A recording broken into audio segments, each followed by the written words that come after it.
Hi viewers, in this problem, if we multiply these before this division, then we'll get only 1 here, and 8 divided by 1 will give us 8. But this is the wrong answer to this problem, because according to the PEMDAS rule of operation, multiplication and division has the equal priority, but the important thing is that we have to move from left to right in the problem. So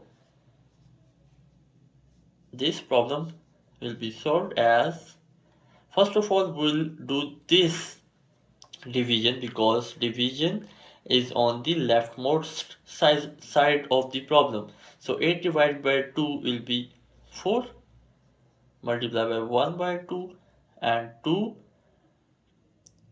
times 2 is equal to 4. So 2 is our final answer to this problem. Hit like button if you enjoyed the video, and never forget to subscribe my channel, The Math Habit. Thank you so much.